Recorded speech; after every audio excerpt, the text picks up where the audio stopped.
For anyone who isn't familiar with the concept, a recursive translation is when something is taken from one language, translated to at least one more, and then converted back to the source language. The results can be quite interesting. Anyway, let's go. Pilot episode.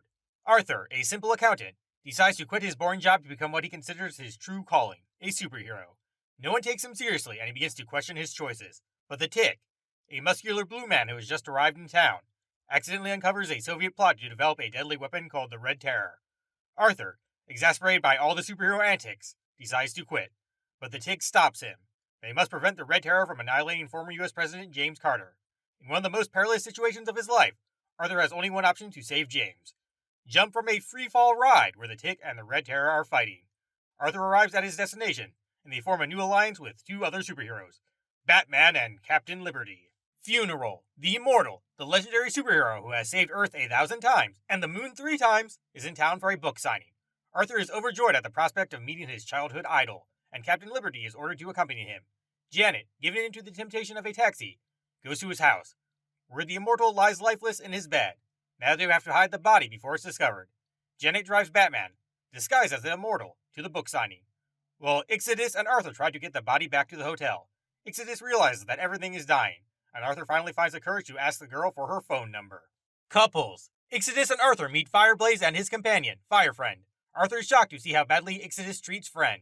Friend is also surprised that Ixodus treats Arthur even worse than his servant. After a brief conversation with Arthur, Friend leaves Ignosser and temporarily moves in with Arthur and Ixodus. Arthur and Ixodus already have enough problems, like a toothpaste cap, and Friend suggests that Arthur assert himself in his relationship with Ixodus. Friend introduces him to other, less important companions, but Arthur insists that he's not a companion, but a member of a couple. Finally, Gunpowder, drunk, appears and begs Friend to come back. Tig and Arthur then confirm that neither of them is the master of the house. Meanwhile, Captain Liberty is looking for a companion. He tries to buy a Chow Chow puppy, but the seller refuses. Batman then asks him to buy one for him. He buys a bulldog instead. License. When Arthur, Captain Liberty, and Batman learn that Tig is operating without a superhero license, they go with Arthur to the prefecture to obtain one. The problem is, Tig doesn't know his date of birth, his social security number, or his real name. Determined to discover his true identity, Arthur conducts an investigation that leads him to a woman claiming to be his wife. But is she really? Meanwhile, Captain Liberty is looking for an ordinary woman, and Batman is trying to get his name in the newspapers. Arthur needs space. Arthur falls back in love with his high school sweetheart. Her name is Stacy Waxman, and Batman advises him not to undress, as Stacy seems attracted to Tina, not him. Arthur arranges a meeting with Stacy, but Icarus has trouble attending because he doesn't understand why he can't. Duke Liberty and Batman who had Duke Liberty's nude photos banned from an adult magazine, try to explain sex to Icarus, but he doesn't understand anything.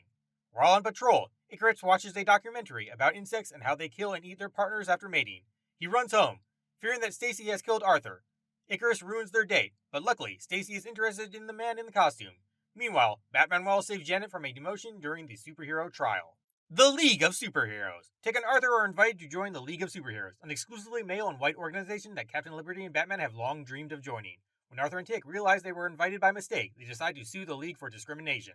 They're convinced they will win until they discover that Batman's lawyer is none other than Campion, the president of the League.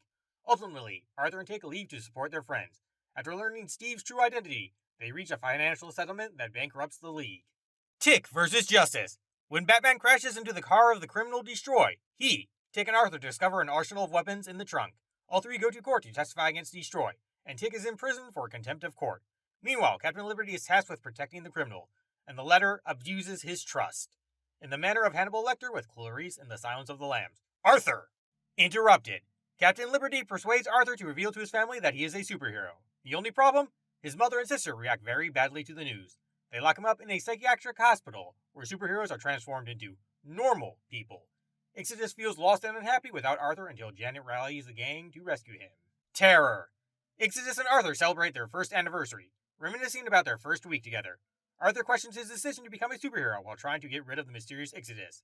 Meanwhile, Janet, plagued by jealousy and hormonal turmoil, pits him against the most formidable villain, Terror, who turns out to be a 112-year-old man. It's all the same thing. Thank you for the registration question?